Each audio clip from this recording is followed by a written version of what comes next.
Hello दोस्तों, PCS world के YouTube channel पर आपका स्वागत है। मैं आज फिर लेके आपके सामने आया हूँ। 3 अप्रैल का करंट अफेयर है। इसमें जो भी करंट अफेयर से मुख्य क्वेश्चन या इम्पोर्टेंट क्वेश्चन बन सकते हैं, जो आपके यूपीएससी, यूपी पीसीएस और वनडे एग्जाम में इम्पोर्टेंट है, वो सभी यहाँ पे मैंने कवर किया है। तो हम शुरुआत करते हैं। जो इसमें पाइप्ड नेचुरल गैस पीएनजी होती है के संदर्भ में इसमें सवाल पूछा गया है। कल न्यूज में पीएनजी गैस था, इस वजह से इसको हमने क्वेश्चन बना हुआ है। पीएनजी का मुख्य घटक प्रोटॉन और ब्यूटेन का मिश्रण है। भारत के पास अपनी घरेलू तरलीकृत प्राकृतिक गैस उत्पादन के बल पर 30 करोड़ पीएनजी कनेक्शनों को समर्थन देने की क्षमता है। पीएनजी का घनत्व एलपीजी की तुलना में अधिक होता है, जिससे यह अधिक ऊर्जा सघन बन जाती है। इसमें उपयुक्त में से कौन सा कथन सही है? 1 और 2, केवल 2 और 3 और 1, 2, 3। आप क्वेश्चन को पॉज करके, वीडियो को पॉज करके देख सकते हैं कि कौन सा इसमें से सही जाएगा, और जो भी आंसर आपका हो वो आप कमेंट बॉक्स में बता सकते हैं। आइए इसका उत्तर हम देखते हैं। इसका उत्तर है बी। ठीक है, इसका उत्तर है बी। इसमें कौन सा सही आ जाएगा आपका? केवल 2, केवल 2। ठीक है, पहला जो कथन है आपका गलत है। पीएनजी का मुख्य घटक मीथेन है, जबकि एलपीजी का जो घटक होता है वो प्रोटेन और ब्यूटेन का मिश्रण होता है। कथन 2 सही है। पेट्रोलियम और प्राकृतिक गैस नियामक बोर्ड के अनुसार भारत घरेलू उत्पादन से 30 करोड़ कनेक्शनों का समर्थन कर सकता है। मतलब वो सप्लाई जो करेंगे वो 30 करोड़ कनेक्शन होंगे, उसमें से कर सकते हैं। कथन 3 गलत है। पीएनजी का ऊर्जा घनत्व एलपीजी और एलएनजी दोनों की तुलना में कम होता है। पश्चिम एशिया में तनाव के कारण भारत एलपीजी पर निर्भरता कम करने के लिए पीएनजी की ओर संक्रमण या बढ़ रहा है, ताकि उसके प्रोत्साहन मिले। ठीक, दूसरा क्वेश्चन आप पढ़िए। इस समय क्वांटम जो इंगेजमेंट है बहुत ज़्यादा हर दुनिया में, सभी देश जो है क्वांटम कंप्यूटर की तरफ बढ़ रहे हैं, इसलिए ये न्यूज़ में था। तो इसके संदर्भ में ये आपके नैनो टेक्नोलॉजी वाले संदर्भ में आएगा या क्वांटम कंप्यूटर वाले? ये साइंस टेक से आपका जो है जीएस थर्ड के पेपर के साइंस टेक सेक्शन से ये मिलता है। ठीक है, हाल ही समाचारों में रहे क्वांटम उलझाव या क्वांटम एंगेजमेंट एंटेंगलमेंट के संदर्भ में गैर स्थानीयता नैनो लोकेलिटी का सबसे सटीक वर्णन क्या है? यह एक ऐसी स्थिति है जहां कण केवल अपने तात्कालिक परिवेश में प्रभावित होते हैं। यह विचार है कि एक वस्तु दूसरी वस्तु को प्रभावित हो सकती है, वस्तु से प्रभावित हो सकती है बिना उसके सीधे पास हुए। यह केवल प्रकाश की गति से चलने वाले फोटॉन कणों में ही संभव है। यह उप परमाणु के कणों के द्रव्यमान और वेग के गुणनफल को संदर्भित करता है। तो आप इसमें से देख सकते हैं कि इसका कौन सा आंसर होगा, उसको बता सकते हैं कमेंट बॉक्स में। तो इसका आंसर है बी, गैर स्थानीयता नैनो लोकेलिटी का अवधारणा है, जिसमें कणों के बीच एक ऐसा जुड़ा होता है कि वे दूरी की परवाह किए बिना एक दूसरे को प्रभावित करते हैं। अब इसका जो ये क्वेश्चन था वो क्यों इतना इम्पोर्टेंट हुआ और क्यों न्यूज में आया और यहाँ से हुआ? तो हाल ही में वैज्ञानिकों ने एक हीलियम परमाणु भारी कण के साथ मोमेंटम एंटेंगलमेंट प्राप्त किया है, जो शास्त्रीय भौतिकी की सीमाओं को चुनौती देता है। यह खोज क्वांटम भौतिकी और गुरुत्वाकर्षण के बीच संबंधों को समझने के लिए नए रास्ते खोलती है, इसीलिए ये इम्पोर्टेंट है। अगला क्वेश्चन देखते हैं। अंतरिक्ष शासन स्पेस गवर्नेंस आपके ये GS2 के पेपर से इम्पोर्टेंट है। GS2 पेपर में पूछा जाएगा, जो GS2 के पॉलिटी के बाद में गवर्नेंस आता है और फिर IR होता है। तो आपका जो GS2 गवर्नेंस वाला एरिया है उसके तहत ये पूछा जाएगा। ठीक है, और स्पेस है चूँकि, तो इसे आप साइंस टेक से भी जोड़ सकते हैं कि अंतरिक्ष में भी जो है गवर्नेंस कैसे रहेगा के संदर्भ में युग्म पर विचार कीजिए। आंतरिक स्थिरता स्पेस सस्टेनेबिलिटी वर्तमान और भविष्य की पीढ़ियों के लिए कक्षीय वातावरण को सुरक्षित रखना। कक्षीय मलबा ऑर्बिट डबरीज अंतरिक्ष में सक्रिय उपग्रहों द्वारा उत्सर्जित रेडियो तरंगे। अंतरिक्ष स्थितिजन्य जागरूकता अंतरिक्ष में मलबे और वस्तुओं को ट्रैक करने की क्षमता। युग्मों में से कौन सा सही है आपको बताना है। ये पहला युग्म है जो सुमेलित है, या दूसरा युग्म सुमेलित है, या तीसरा? इसमें से देखिए दोस्तों, इसमें आप लोग बहुत ज़्यादा कंफ्यूज होते हैं कि उपयुक्त युग्मों में से कितने सही सुमेलित हैं।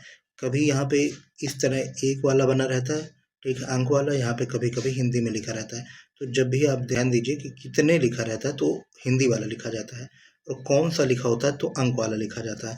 ये चीज़ अगर आपको ध्यान रहेगा तो आप कभी भी जो है परेशान नहीं होंगे, उलझेंगे नहीं, ठीक है। तो कितने लिखा है, इसलिए एक लिखा है कि एक सही है, दो सही है, या तीन सही है, या कोई भी नहीं सही है। तो आपको बताना है। इसका आंसर है बी, युग्म एक सही सुमेलित है। आंतरिक स्थिरता का अर्थ कक्षीय पहुंच को सुनिश्चित या सुरक्षित बनाए रखना है। कथन जो युग्म दो है वो गलत सुमेलित है। कक्षीय मलबा मानव निर्मित गैर कार्यात्मक वस्तुएं हैं जो सक्रिय अंतरिक्षयान के लिए खतरा पैदा करती हैं। अब एक बार ऑर्बिट में इस तरीके से चीज़ें हैं, अगर कोई कई सारी देशों की सैटेलाइट लगी रहती हैं विश्व पे, भारत की, तो इस तरीके से अर्थ का ऑर्बिट कर रही हैं। तो यहाँ पे कोई सैटेलाइट है, यहाँ पे है ना। अभी आप लोग जानते हैं नासा ने एक पूरी जो है ब्रांच यहाँ पे लॉन्च कर दी है। ब्रांच का मतलब एक सैटेलाइट का पूरा ग्रुप, ठीक है। तो कई सारे हैं, तो वो भी लड़ सकती हैं। हालांकि वो नीचे हैं सतह में, ये ऊपर वाले सैटेलाइट में है, लेकिन सब जगह पे बहुत से ज़्यादा सैटेलाइट हो चुकी हैं। युग्म थीम भी सही सुमेलित है कि जो इसका SSA है उसका शॉर्ट फॉर्म का अर्थ संभावित टकराव से बचने के लिए वस्तु की निगरानी करना, मौजूदा संधियां पुराने समय की हैं और अंतरिक्ष में बढ़ते व्यवसायीकरण और मलबे की समस्या को हल करने में अपर्याप्त है, ठीक है। अगला क्वेश्चन देखते हैं। विश्व इतिहास और अंतर्राष्ट्रीय संबंधों के संदर्भ में निम्नलिखित सिद्धांतों और दस्तावेजों को उनके उद्भव के ऐतिहासिक क्रम में व्यवस्थित कीजिए। सबसे पहले इसमें क्या आया था? गुटनिरपेक्ष का गठन हुआ था, मुनरो सिद्धांत की घोषणा हुई थी, या डोनरो सिद्धांत जैसा कि हालिया समाचारों में उल्लेखित है, ये अभी आया है। तो आप इसको तो समझ सकते हैं कि ये तीसरे नंबर पे रहेगा। अब आप अगर एलिमिनेशन टेक्निक का उपयोग करना चाहते हैं तो आप जानिए कि डोनरो वाला ये अभी सबसे लास्ट में आया है, तो जिसमें 3 होगा लास्ट में वो सही होंगे। तो ये दोनों ऑलरेडी ख़त्म हो गए। अब बचे कि इसमें पहला ये आया कि ये आया। तो आप इसे वीडियो को पॉज करके आप में उत्तर बता सकते हैं कि कौन सा सही रहेगा। इसमें पहला कौन सही है? बी। सही क्रम क्या है? 2 1 3।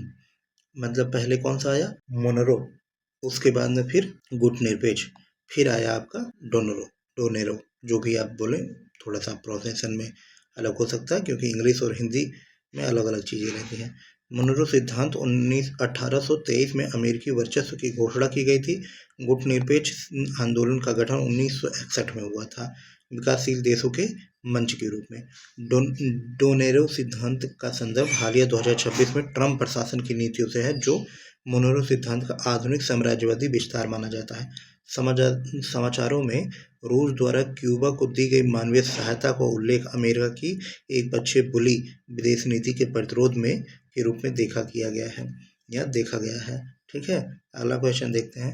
भारत में औद्योगिक उत्पादन सूचकांक, ये न्यूज़ में है, ये इससे क्वेश्चन पूछे जा सकते हैं आपके 2026 में रैंक से संबंधित जो रिपोर्ट और रैंक्स होते हैं, इसको आप GS2 के पेपर में देखेंगे, लास्ट में लिखा रहता है, ठीक है, रिपोर्ट और रैंक्स। उसमें ये पूछा जाता है, उसमें ये देखा जाता है कि भारत का कौन सा रैंक है, ठीक है। ये जरूर देखा जाता है कि जो भी रिपोर्ट आती हैं वो किस संदर्भ में इम्पोर्टेंट है और भारत का उसमें स्थान क्या है, भारत ने प्रदर्शन क्या किया है। तो रिपोर्ट और रैंक्स आप जरूर देखा कीजिए।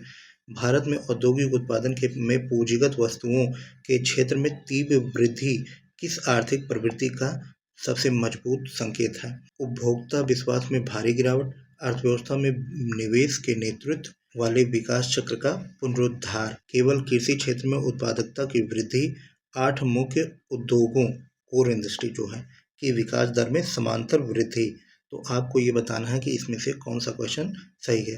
दोस्तों, मैंने इसमें 30 मार्च वाले में भी इसको जो है औद्योगिक उत्पादन सूचकांक का जो है क्वेश्चन लाया था, लेकिन उसमें अलग तरीके से क्वेश्चन था। मैं जो भी क्वेश्चन, जो भी चाहे जो न्यूज़ में हो, मैं उस पर जिस पे भी क्वेश्चन बनाता हूँ तो वो हमेशा एक अलग तरीके से रहता है। इसलिए आप ये टेंशन मत लीजिए कि ये तो न्यूज़ में था, ये तो मैं पढ़ चुका हूँ। नहीं, आप उससे संबंधित नए क्वेश्चन बिल्कुल देखेंगे मेरे चैनल पे, तो आप आगे इसका उत्तर देखिए। सही उत्तर है बी। फरवरी 2026 में पूंजीगत वस्तुओं के संदर्भ में 12.5% या 12.5% की वृद्धि 28 महीने का उच्चतम स्तर श्रम और पूंजी निवेश के लिए सकारात्मक संकेत है। इसके विपरीत स्थिति इसमें क्या बनी है कि आईपीआई में वृद्धि के बावजूद 8 जो मुख्य उद्योग हैं, जो कोर इंडस्ट्रीज हैं, की वृद्धि धीमी है, 2 रही है। उपभोक्ता गैर टिकाऊ वस्तुओं कंज्यूमर नॉन जो है ड्यूरेबल में संकुचन कमजोर उपभोक्ता भावना और घरेलू खर्च में कमी को दर्शाता है। ये जो आईआईपी डेटा है औद्योगिक क्षेत्रों में उत्पादन की मात्रा को मापता है। ठीक, अगला क्वेश्चन देखते हैं। पश्चिम एशिया के वर्तमान संघर्ष 2026 के संदर्भ में निम्नलिखित कथनों पर विचार कीजिए। ऑपरेशन एपिक फ्यूरी ईरान के खिलाफ अमेरिका और इजराइल का एक संयुक्त सैन्य अभियान है। ईरान ने होर्मुज जलडमरूमध्य की घेराबंदी करने की धमकी दी है, जहां से वैश्विक तेल लदान का लगभग 30% गुजरता है। अभी कल भी मैंने दोस्तों डिस्कस किया था, इसमें 20% था। ठीक है, आप लोग को याद होगा, नहीं याद है तो आप पुराना जो 1 तारीख का वीडियो उसको देख सकते हैं। संघर्ष में वैश्विक आर्थिक बुनियादी ढांचे जैसे कि ऊर्जा की कीमतों और शिपिंग लेन का हथियारकरण देखा गया, वेपनाइजेशन। इसमें से आपको देखना कितने कथन सही हैं, उसमें कौन सा था। तो हर क्वेश्चन मैं अलग बनाता हूँ और नए क्वेश्चन बनता हूँ, तो इसलिए आप 2026 के लिए तैयार हैं, यूपीएससी 2026 देने जा रहे हैं, तो पर डे मेरा जो है ये आप करंट अफेयर का क्वेश्चन देखा कीजिए। इससे आपको डायरेक्ट क्वेश्चन मिल जाएंगे यूपीएससी के एग्जाम में, कम से कम 3 से 4 जो है क्वेश्चन आपको डायरेक्ट मिल जाएंगे, और बाकी क्वेश्चन में इनडायरेक्ट रूप में आप देख सकते हैं। उपयुक्त में से कितने कथन सही हैं? केवल 1, केवल 2, केवल 3 या इनमें से कोई नहीं। हम देखते हैं। कथन 1 सही है, अमेरिका इजराइल ने ईरान के खिलाफ ऑपरेशन एपिक फ्यूरी शुरू किया है। कथन 2 सही है, ईरान के होर्मुज जलडमरूमध्य को अवरुद्ध करने की धमकी दी है, जो वैश्विक तेल आपूर्ति के लिए महत्वपूर्ण चोक पॉइंट है। कथन 3 भी सही है, वर्तमान युद्ध न शांति न बड़े पैमाने पर युद्ध के चरण में है, जहां आर्थिक प्रणालियों का उपयोग संघर्ष के उपकरण के रूप में किया जा रहा है। इजराइल द्वारा ईरान के बुशहर परमाणु संयंत्र के पास हमला करने की स्थिति को और गंभीर बना रहा है। ठीक, अगला क्वेश्चन देखते हैं। 16वें वित्त आयोग के आपदा जोखिम सूचकांक, ठीक, 16वें वित्त आयोग के आपदा जोखिम सूचकांक के घटकों को उनके मापदंडों के साथ सुमेलित करें। उसके घटक क्या है? कंपोनेंट जो होता है, और ये है मानदंड मैट्रिक, जोखिम, एक्सपोजर, संवेदनशीलता, परिभाषित खतरनाक क्षेत्रों में रहने वाले लोग। ठीक, ये इससे मिलान है या नहीं, ये आपको बताना है। एक्सपोजर में प्रति व्यक्ति शुद्ध राज्य घरेलू उत्पाद है या नहीं, आपदा की आवृत्ति और तीव्रता, संवेदनशीलता। ठीक है, इसमें सही जो कूट है उसको आप देख के बताएंगे कि कौन सा सही है। इसका उत्तर है ए। वित्त आयोग ने राज्य आपदा प्रतिक्रिया निधि के लिए एक नया फार्मूला अपनाया है, SDRF। जो केंद्र में होता है वो क्या होता है? ND। ठीक है, और ये राज्य वाला है ये SDR। वर्तमान में इस जो फार्मूला दिया गया है उसकी आलोचना भी हो रही है। वर्तमान फलों में एक्सपोजर को कुल जनसंख्या के आधार पे मापा जाता है, जो उड़ीसा जैसे आपदा प्रवण राज्यों को दंडित करता है। विशेषज्ञों का तर्क है कि संवेदनशीलता वर्नरेबिलिटी को केवल NSDP के बजाय स्वास्थ्य बुनियादी ढांचे और प्रारंभिक चेतावनी पहुंच जैसे समग्र सूचकांकों के माध्यम से मापा जाना चाहिए। ठीक, अगला क्वेश्चन देखते हैं। मुख्य चुनाव आयुक्त, ठीक, चीफ इलेक्शन जो कमिश्नर होते हैं, के महाभियोग के संदर्भ में निम्नलिखित कथनों पर विचार कीजिए। CEC को हटाने की प्रक्रिया भारत के सर्वोच्च न्यायालय के न्यायाधीश को हटाने की प्रक्रिया के समान है। अब इसमें आप एक चीज देखिएगा, ये क्वेश्चन एकदम आपको जैसे यूपीपीसीएस में पिछली अभी 2025 वाले क्वेश्चन में पूछा गया था कि एक क्वेश्चन का जो एक कथन है आपको कैसा दिया जाएगा, एकदम जो स्टैटिक पोर्शन से जुड़ा होता है उससे, और सेकंड वाला जो कथन होता है वो कैसा दिया जाएगा, करंट अफेयर से संबंधित। दोनों मिला के पूछा जाता है, तो इस तरीके से काफ़ी कम मात्रा में लोग जो है समझ पाए थे। अब मैं एक क्वेश्चन जो बना रहा हूँ, जो आपको दे रहा हूँ, वो एकदम हालिया पैटर्न को यूपीपीएससी और यूपीएससी दोनों को फॉलो करते चल रहा हूँ, ताकि कहीं भी आपका क्वेश्चन अलग ना जाए। क्योंकि दोनों का सिलेबस जो है, अगर हम ऑप्शनल पेपर और यूपीपीएससी में जो यूपी स्पेशल वाला पेपर है, इन दोनों को छोड़ दिया जाए तो 1, 2, 3, 4 जो पेपर हैं, वो लगभग उसका सिलेबस सेम हो गया है, बस केवल क्वेश्चन के स्तर पे अलग है। तो हम इसको देखते हैं, क्या है क्वेश्चन। हालिया महाभियोग नोटिस में मतदाता सूची के विशेष गहन संशोधन एसआईआर के माध्यम से मताधिकार से वंचित करने का आरोप लगाया गया है। उपयुक्त में से कौन सा कथन सही है, इसको आपको बताना है। केवल एक, केवल दो, एक या दो, या ना तो एक ना तो दो। अब इसमें कथन क्या है, सी, दोनों सही है। कथन एक जो है, संवैधानिक रूप से सीईसी को केवल उचित आधार और तरीके से हटाया जा सकता है, जैसे सर्वोच्च न्यायालय के न्यायाधीश को। अब आप कमेंट में बताइए कि सर्वोच्च न्यायालय के न्यायाधीश को कैसे हटाया जा सकता है। कथन दो सही है। 193 सांसदों द्वारा प्रस्तुत नोटिस में विशेष गहन संशोधन एसआईआर के दौरान मतदाताओं को हटाने और पक्षपाती आचरण के आरोप लगाए गए हैं। ईसीआई द्वारा तार्किक विसंगतियां उपकरण के उपयोग से बड़ी संख्या में नाम हटाए गए, जिससे विश्वास का संकट पैदा हुआ है। कई सारे राज्यों में ये चीज़ें हो रही हैं, जैसे असम में इस समय दिक्कत हो रही है, घुसपैठियों को हटाया जा रहा है। पश्चिम बंगाल में ये किया जा रहा है एसआईआर। पश्चिम बंगाल में तो अभी कल जो है, जो एसआईआर करने गए थे, तो उसमें महिलाएं भी शामिल थी, सभी लोगों को बंधक बना लिया गया है। तो अब कोर्ट ने, एससी ने ये ऑर्डर दिया है कि जो भी वहाँ पे एसआईआर की प्रक्रिया होगी, वो सीआरएफ, सीपीआर जो है, केंद्रीय फोर्स के वहाँ पे रहने के साथ में काम किया जाएगा। अगला क्वेश्चन देखते हैं। भारतीय अर्थव्यवस्था के संदर्भ में राजस्व उछाल, रेवेन्यू बाउंस और राजकोषीय समेकन, फिस्कल कंसोलिडेशन के बीच में क्या संबंध है। राजस्व उछाल में कमी से राजकोषीय घाटे में स्वतः कमी आती है। उच्च राजस्व उछाल सरकार को कल्याणकारी योजनाओं में कटौती किए बिना राजकोषीय समेकन प्राप्त करने में मदद करती है। राजकोषीय समेकन केवल ऋण लेकर ही प्राप्त किया जा सकता है। आयातित ऊर्जा की कीमतें बढ़ने से राजस्व उछाल में हमेशा वृद्धि होती है। इसमें आपको बताना कि कौन सा आंसर इसका है। आंसर इसका है बी। राजस्व उछाल का जो अर्थ होता है, जो जीडीपी होती है, वृद्धि के साथ कर राजस्व में वृद्धि। राजकोषीय समेकन सरकार द्वारा ऋण और घाटे को कम करने का प्रयास है। इसमें चुनौती ये होती है कि वर्तमान भू राजनीतिक तनाव के कारण कच्चे तेल की कीमतें जो है बढ़ गई हैं, 156 रुपये बैरल हो गया है। बढ़ने से भारत की वित्तीय स्थिरता पर दबाव बन गया है। बुनियादी ढांचे पर भारी पूंजीगत व्यय लगभग 17.15 लाख करोड़ के कारण मनरेगा जैसे कल्याणकारी स्टेबलाइजेस के वित्तीय स्थान कम हो गया है, उसको कम जो है पैसा आवंटित किया गया है। अगला क्वेश्चन देखते हैं। जल जीवन मिशन के संदर्भ में निम्नलिखित कथनों पर विचार कीजिए। इस मिशन का लक्ष्य 2024 तक प्रत्येक ग्रामीण परिवार को नल से जल की आपूर्ति प्रदान करना है। जल सुरक्षा का अर्थ केवल पानी की भौतिक उपलब्धता है, उसकी गुणवत्ता नहीं। विभिन्न संस्थाओं के बीच सहयोग के लिए समझौता ज्ञापन एक औपचारिक कानून आधार प्रदान करता है। उपयुक्त जो कथन है, उसमें से कौन सा कथन सही है। पहला कथन सही है, पहला और तीसरा सही है, दूसरा और तीसरा सही है, या 1, 2 तीनों सही हैं। आपको इसमें बताना है। इसमें कथन सही है बी। कथन एक सही है, क्योंकि जल जीवन मिशन ग्रामीण परिवारों को पाइप से पानी उपलब्ध कराने की केंद्र की पहल है। कथन दो गलत है, क्योंकि जल सुरक्षा पानी में की विश्वसनीयता और अस्थायी आपूर्ति और उसकी गुणवत्ता दोनों शामिल होती हैं।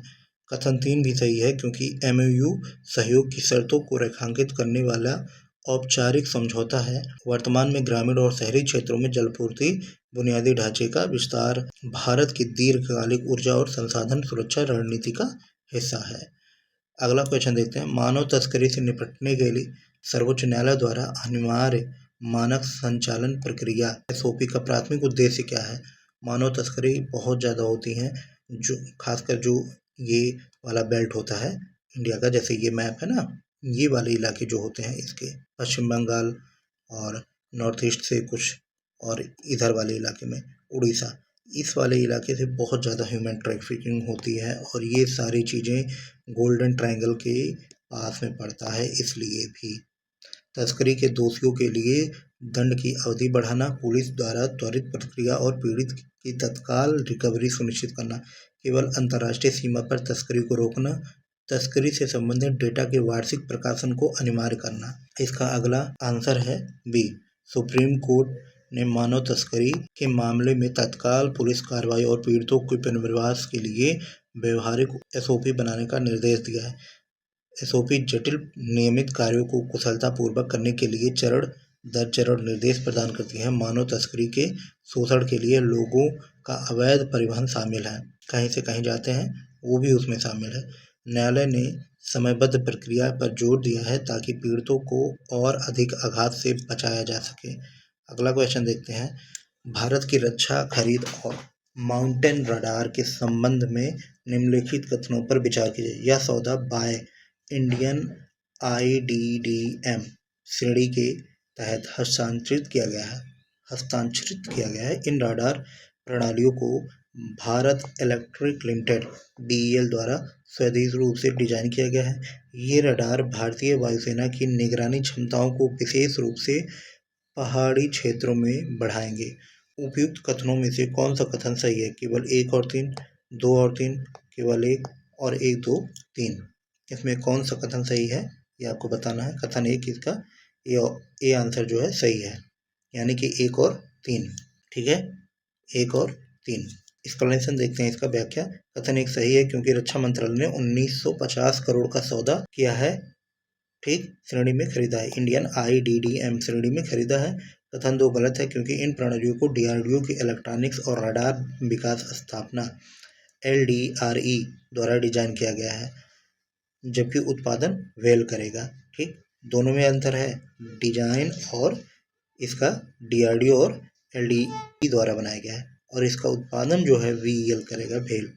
कथन 3 भी सही है क्योंकि ये रडार पहाड़ी सीमाओं पर भारतीय वायुसेना की निगरानी क्षमताओं को सुदृढ़ करेंगे। यह आत्मनिर्भर भारत की दिशा में एक बड़ा कदम होगा।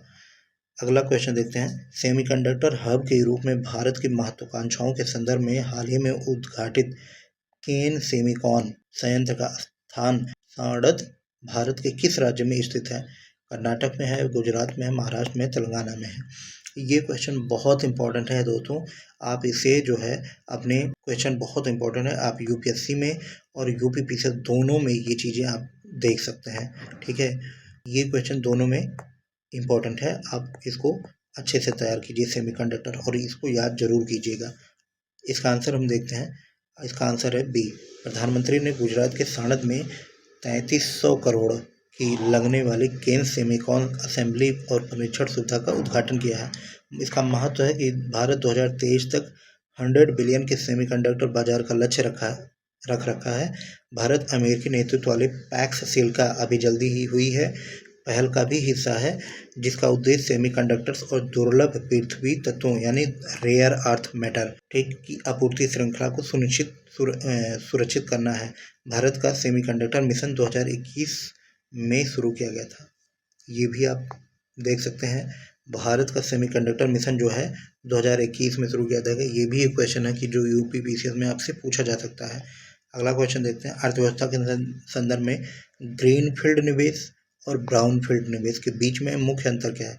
ये मुख्यतः आपके GS थर्ड पेपर के इकोनॉमिक सेक्शन से जुड़ा हुआ है, GS थर्ड पेपर के इकोनॉमिक से, जहाँ पे आपको ग्रीनफील्ड और ब्राउनफील्ड पढ़ाया जाता है। तो आप कमेंट में बताइए कि ये दोनों क्या होते हैं, ग्रीनफील्ड और ब्राउनफील्ड क्या होता है। ग्रीनफील्ड में केवल सरकारी निवेश होता है, जबकि ब्राउनफील्ड में निजी भी होता है।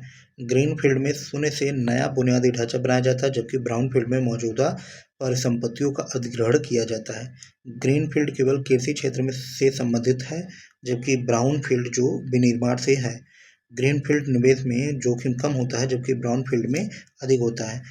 वीडियो को पॉज करके इसका आंसर आप कमेंट बॉक्स में बताएं, हम आपको उत्तर बताते हैं। इसका आंसर है बी। ग्रीनफील्ड में निवेश एक कंपनी दूसरे देश में पूरी तरह से नई परिचालन इकाइयां शुरू करती है। ब्राउनफील्ड निवेश में मौजूद विदेशी कंपनी को खरीदा या लीज पर लिया जाता है।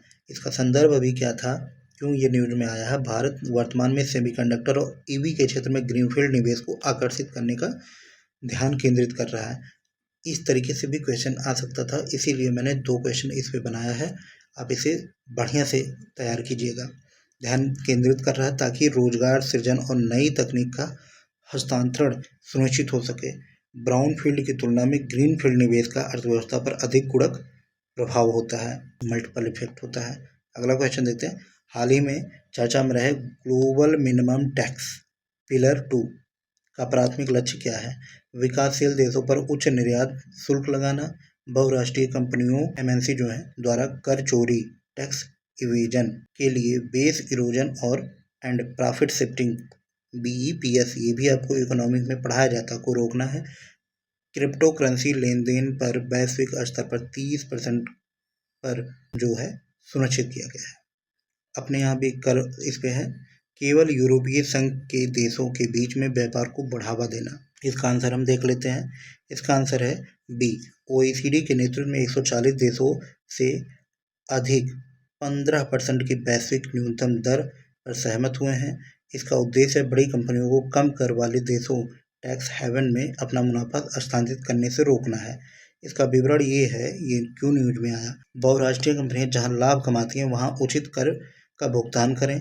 भारत जैसे देश के लिए यह कर आधार जो है बढ़ाने में आगे बढ़ने में सहायक होगा। हालांकि इससे निवेश आकर्षित करने के लिए कर प्रोत्साहन देने की राज्यों को शक्ति को भी सीमित करता है। ठीक है, ये मेरा टेलीग्राम चैनल है, आप इसको क्यूआर से स्कैन कर लीजिए और इसको ज्वाइन कर लीजिए। मैं पर डे ये जो पीडीएफ होता है आपको हमारे टेलीग्राम चैनल से जो है ज्वाइन करके ले सकते हैं और इसे अपना रिवीजन कर सकते हैं। और जो भी एक्सप्लेनेशन वीडियो होगा वो हम आपको यूट्यूब पे डेली पढ़ाते रहेंगे। ठीक है, तो चैनल को आप सब्सक्राइब कर लीजिए और हमारे इस जो है टेलीग्राम चैनल को भी